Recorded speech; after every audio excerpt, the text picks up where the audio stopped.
दोस्तों इस वीडियो में हम आपको ऑप्शंस ट्रेडिंग क्या होती है, कॉल और पुट ऑप्शंस क्या होते हैं, इन the money, out of the money और एट द मनी ऑप्शंस क्या होते हैं और भी कुछ ऑप्शन ट्रेडिंग से संबंधित बहुत ही ज़्यादा इंपॉर्टेंट कॉन्सेप्ट्स हम डिस्कस करने वाले हैं। हम आपको प्रैक्टिकली एक ट्रेड लेकर भी समझाएंगे जिससे कि अगर कोई कंप्लीट बिगिनर भी होगा तो उसे भी इस वीडियो को देखने के बाद ऑप्शन ट्रेडिंग के बारे में सभी इंपॉर्टेंट कॉन्सेप्ट्स अच्छे से समझ में आ जाएंगे। तो वीडियो बहुत ही ज़्यादा इंपॉर्टेंट होने वाला है, इसीलिए वीडियो को बिना स्किप करे और पूरा देखें। साथ ही साथ जितने भी इंपॉर्टेंट कॉन्सेप्ट्स मैं आपके साथ शेयर करने वाला हूं, आप उनको नोट डाउन करते रहिएगा और अगर कोई चीज़ आपको समझ में नहीं आती है तो आप उस पार्ट को रिपीट करके दोबारा भी देख सकते हैं। तो चलिए इसी के साथ इस वीडियो की शुरुआत करते हैं। तो अगर मैं आपको ऑप्शंस के बारे में एक बिल्कुल बेसिक डेफिनेशन बताऊं तो ऑप्शंस एक तरह का कॉन्ट्रैक्ट होता है जिसमें कि दो पार्टीज या फिर इंडिविजुअल्स इन्वॉल्व होते हैं। एक होता है ऑप्शन बायर और दूसरा होता है ऑप्शन सेलर। और इस कॉन्ट्रैक्ट को खरीदने के लिए जो कीमत एक ऑप्शन बायर एक ऑप्शन सेलर को पे करता है उसे हम कहते हैं ऑप्शन प्रीमियम। तो ये तो हो गई थियोरेटिकल डेफिनेशन। अब इसको हम एक प्रैक्टिकल एग्जाम्पल से समझने की कोशिश करते हैं। तो मान लेते हैं कि आपने टाटा मोटर्स के शेयर में अपना एनालिसिस करा और आपको ऐसा लगता है कि टाटा मोटर्स की एक शेयर की कीमत जो कि इस वक्त 600 रुपये है वो 30 अगस्त तक बढ़ के 800 रुपये तक जा सकती है।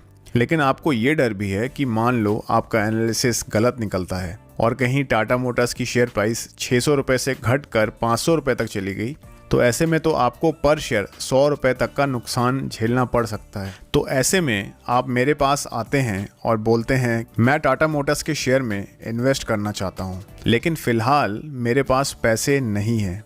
तो क्या आप 30 अगस्त को टाटा मोटर्स की शेयर प्राइस चाहे जो कुछ भी हो, आप वो मुझे 600 रुपये में दे दोगे क्या? तो ऐसे में मैं आपको बोलूँगा कि अगर 30 अगस्त को टाटा मोटर्स के शेयर की प्राइस बढ़कर 1000 रुपये तक चली गई तो मैं आपको 600 रुपये में भला वो क्यों सेल करूँगा। और यहाँ पर मेरी कंसर्न भी बिल्कुल वैलिड है। लेकिन फिर आप मुझसे कहते हैं कि ठीक है, ऐसा करते हैं कि मैं आपको अभी 50 रुपये दे देता हूँ और इसके बदले 30 अगस्त को टाटा मोटर्स के शेयर की प्राइस कुछ भी हो, आप मुझे वो 600 रुपये में ही देंगे। तो ऐसे में मुझे बिना कुछ एफर्ट्स किए 50 रुपये मिल रहे हैं, तो मैं वो पैसे आपसे ले लूँगा। तो अब इस सिनेरियो में आप हो गए एक ऑप्शन बायर और मैं हुआ एक ऑप्शन राइटर या फिर ऑप्शन सेलर। जो 50 रुपये आपने मुझे अभी पे किए वो हो गया ऑप्शन प्रीमियम। और जिस कॉन्ट्रैक्ट में हम इस वक्त एंटर कर रहे हैं वो एक स्टॉक ऑप्शन कॉन्ट्रैक्ट है जिसमें जो अंडरलाइंग एसेट है वो क्या है, वो है टाटा मोटर्स का शेयर। और ये जो हमारा कॉन्ट्रैक्ट है इसकी वैलिडिटी कहाँ तक की है? इसकी वैलिडिटी सिर्फ 30 अगस्त तक की है। तो हम ये कह सकते हैं कि इस स्टॉक ऑप्शन कॉन्ट्रैक्ट की जो एक्सपायरी डेट है वो 30 अगस्त है। क्योंकि ये एक ऑप्शन कॉन्ट्रैक्ट है इसीलिए 30 अगस्त को आपके पास ये राइट होगा कि स्टॉक की प्राइसेस कुछ भी हो, मुझे वो शेयर आपको स्ट्राइक प्राइस यानी कि 600 में देना ही होगा। तो एक ऑप्शन बायर के पास ये राइट होता है कि वो ऑप्शन कॉन्ट्रैक्ट का इस्तेमाल करे या फिर ना करे।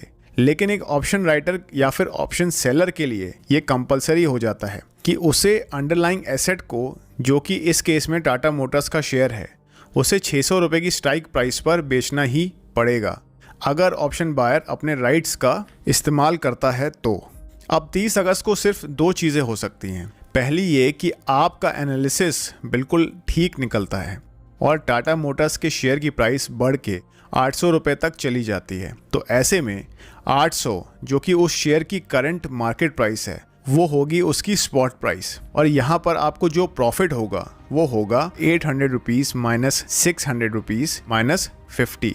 तो आपको कुल यहाँ पर 150 रुपीज़ का प्रॉफिट होगा। ऐसा इसलिए है दोस्तों कि आपने 600 रुपये की स्ट्राइक प्राइस पर इस स्टॉक को बाय करा है और 800 रुपये करंट मार्केट प्राइस है। तो यहाँ पर आपको 200 रुपये का प्रॉफिट होना चाहिए, लेकिन यहाँ पर आपने ऑलरेडी 50 रुपये प्रीमियम मुझे पे कर रखा है, तो वो 50 रुपये आपके प्रॉफिट में से निकल जाएंगे। अब दोस्तों 30 अगस्त को टाटा मोटर्स की शेयर की प्राइस मान लीजिए 900 रुपये, 1000 रुपये, कितना भी बढ़ सकती है क्योंकि शेयर की प्राइसेस हर दिन मार्केट में घटती बढ़ती रहती हैं। तो यहाँ पर दोस्तों एक्सपायरी के दिन शेयर की प्राइसेस जितनी ज़्यादा होंगी उतना ही ज़्यादा आपको प्रॉफिट भी होगा। तो मतलब यहाँ पर आपके प्रॉफिट की कोई लिमिट नहीं है। लेकिन इसी केस में मान लेते हैं 30 अगस्त को आपका अनुमान अगर गलत साबित होता है और कहीं टाटा मोटर्स की शेयर की प्राइस 600 रुपये से गिरकर 400 रुपये पर चली जाती है, तो ऐसे में क्या आपको 250 रुपये का नुकसान होगा? जी नहीं। कुछ ही देर पहले मैंने आपको क्या बोला था, ऑप्शन बायर के पास ये राइट होता है कि वो अपने ऑप्शन कॉन्ट्रैक्ट को एक्सरसाइज करे या फिर ना करे। तो अगर स्पॉट प्राइस 400 रुपये चल रही है तो फिर आप मुझसे वो शेयर 600 रुपये में क्यों खरीदेंगे? तो ऐसे में आप अपने ऑप्शन कॉन्ट्रैक्ट को एक्सरसाइज नहीं करेंगे और आपका जो लॉस है वो होगा सिर्फ 50 रुपये, जो कि इस कॉन्ट्रैक्ट में दाखिल होते वक्त आपने ऐसा प्रीमियम मुझे पे करा था। तो मतलब एक ऑप्शन बायर के लिए लिमिटेड रिस्क और अनलिमिटेड रिवॉर्ड होते हैं, और वहीं एक ऑप्शन राइटर का जो प्रॉफिट है वो सिर्फ उसे कॉन्ट्रैक्ट के वक्त जितना प्रीमियम मिला था वहीं तक सीमित रहता है। लेकिन ऑप्शन सेलर का जो लॉस है उसकी कोई लिमिट नहीं होती है, क्योंकि जैसे मान लीजिए मैंने जो आपको एग्जांपल दिया उसमें मैंने आपको बोला कि टाटा मोटर्स की स्पॉट प्राइस बढ़कर कितनी भी हो सकती है, 900 रुपये, 1000 रुपये। तो ऐसे केस में एक ऑप्शन बायर जिसने कि 600 की स्ट्राइक प्राइस वाला कॉन्ट्रैक्ट 50 रुपये प्रीमियम देकर खरीदा था, उसके तो प्रॉफिट की कोई लिमिट नहीं है। पर बेचारा ऑप्शन सेलर जिसको वही शेयर 1000 रुपये में खरीद कर आपको 600 रुपये में बेचना पड़ जाएगा, तो उसका तो काफ़ी भारी नुकसान हो जाएगा। अब कुछ और कॉन्सेप्ट्स जो आपके लिए समझना बहुत ज़्यादा ज़रूरी है वो ये हैं कि सबसे पहले, जैसे कि प्रीवियस एग्जाम्पल में कॉन्ट्रैक्ट की एक्सपायरी 30 अगस्त यानी मंथ एंड में हो रही थी, इसलिए हम कह सकते हैं कि वो particular option contract monthly expiry का था। ठीक उसी तरह कुछ ऑप्शन कॉन्ट्रैक्ट ऐसे भी होते हैं जो कि वीकली बेसिस पर एक्सपायर होते हैं। तो यानी एक्सपायरी दो प्रकार की होती हैं, नंबर 1 वीकली एक्सपायरी और नंबर 2 मंथली एक्सपायरी। और अगर आप किसी ऑप्शन कॉन्ट्रैक्ट में एंटर करते हैं तो ऐसा नहीं है कि आपको उस कॉन्ट्रैक्ट से एग्जिट लेने के लिए एक्सपायरी तक वेट करना होगा, क्योंकि किसी स्टॉक की प्राइस तो हर समय घटती बढ़ती रहती है। तो मान लेते हैं कि आप 50 रुपये देकर 600 रुपये की स्ट्राइक प्राइस वाला टाटा मोटर्स का ऑप्शन बाय करते हैं और अगले ही दिन टाटा मोटर्स की जो शेयर प्राइस है वो बढ़कर 700 रुपये तक चली जाती है। तो ऐसे केस में आपका 50 रुपये प्रीमियम वाला ऑप्शन कॉन्ट्रैक्ट की कीमत बढ़कर 100 रुपये भी तो हो सकती है। उस सिनेरियो में आप एक्सपायरी तक सेटलमेंट का वेट करने के बजाय आप सिंपली अगले दिन अपने 50 रुपीज़ वाले ऑप्शन प्रीमियम कॉन्ट्रैक्ट को 100 रुपीज़ के प्रीमियम प्राइस पर ओपन मार्केट में सेल कर देंगे, जिससे कि आपको अगले ही दिन 50 रुपये का ग्रॉस प्रॉफिट हो जाएगा। और दोस्तों, हमने जो एग्जांपल लिया उसमें अंडरलाइंग एसेट टाटा मोटर्स का शेयर था, इसीलिए हमारा इंस्ट्रूमेंट टाइप स्टॉक ऑप्शन था।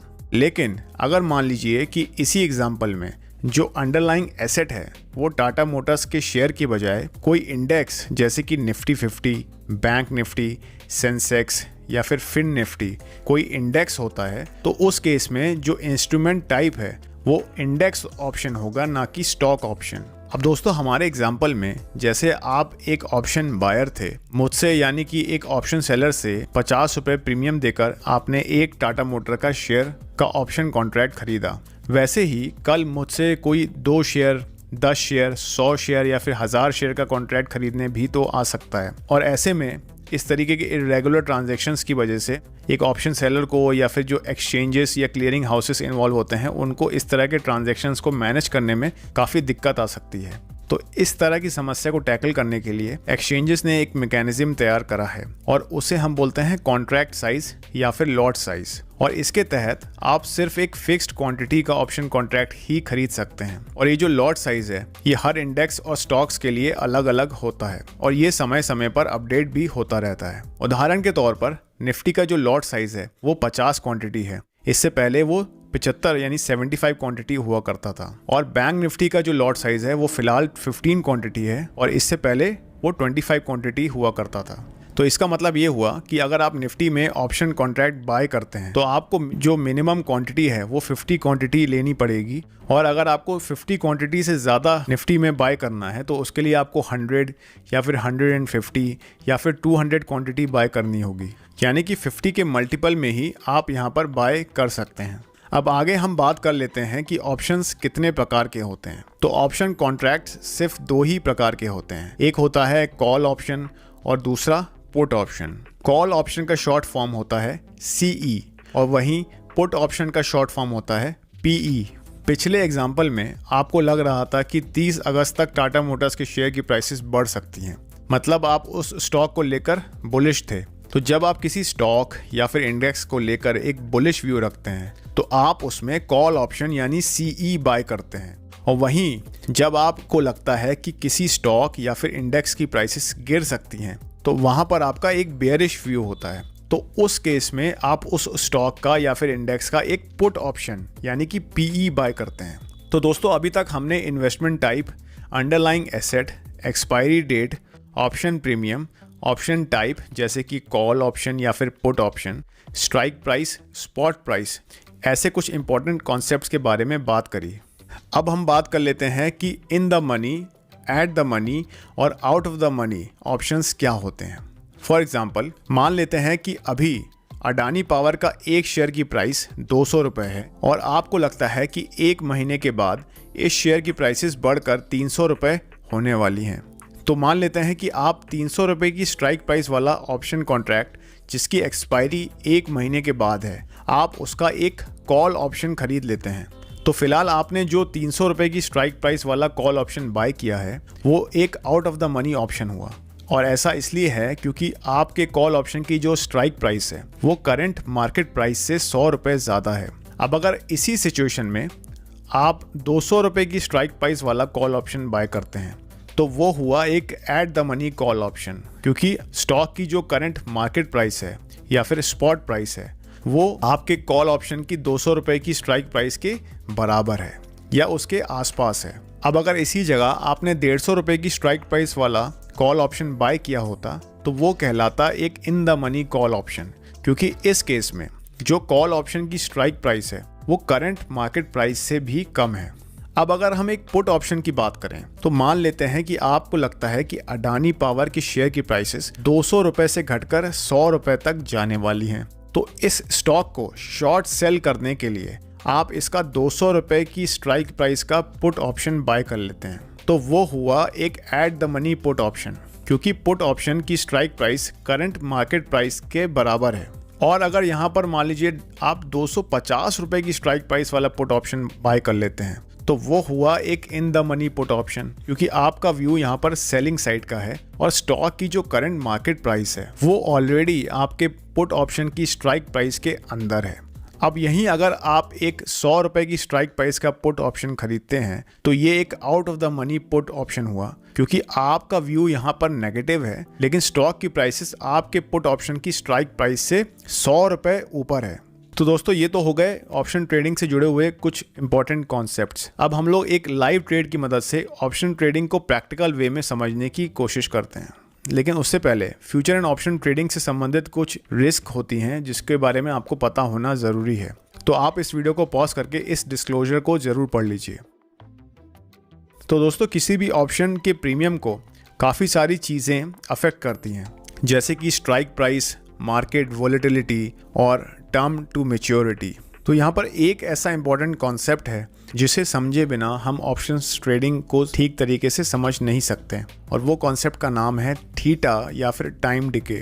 तो थीटा से हमारा मतलब क्या है? थीटा से हमारा मतलब है, फॉर एग्जांपल मैंने आपको बताया कि हर एक ऑप्शन कॉन्ट्रैक्ट की एक एक्सपायरी डेट होती है। तो थीटा से हमारा मतलब हुआ कि जैसे जैसे कोई ऑप्शन अपनी एक्सपायरी या फिर मैच्योरिटी के पास पहुंचता है उसके प्रीमियम की प्राइस घटती चली जाती है। फॉर एग्जांपल टाटा मोटर्स के 800 रुपये स्ट्राइक प्राइस वाली कॉल जिसका कि प्रीमियम 80 रुपये है, मान लेते हैं कि आज आपने 80 रुपये देकर ये कॉल ऑप्शन खरीदा और अगले दिन टाटा मोटर्स की जो करंट मार्केट प्राइस है वो ज़्यादा नहीं बढ़ती है, तो क्या उस केस में जो आपने 80 रुपये प्रीमियम पे करा था वो सेम रहेगा, वो बदलेगा नहीं? ऐसा बिल्कुल नहीं है, क्योंकि आपका जो कॉन्ट्रैक्ट है वो अब एक्सपायरी के एक दिन और नज़दीक आ चुका है और अब उस शेयर की प्राइसेस आपके कॉल ऑप्शन की स्ट्राइक प्राइस तक पहुंचने की जो प्रोबेबिलिटी है वो और भी ज़्यादा कम हो चुकी है। तो ऑप्शन बाइंग में टाइम भी आपके अगेंस्ट में काम करता है और इसी कॉन्सेप्ट को हम लोग थीटा या फिर टाइम डिके बोलते हैं।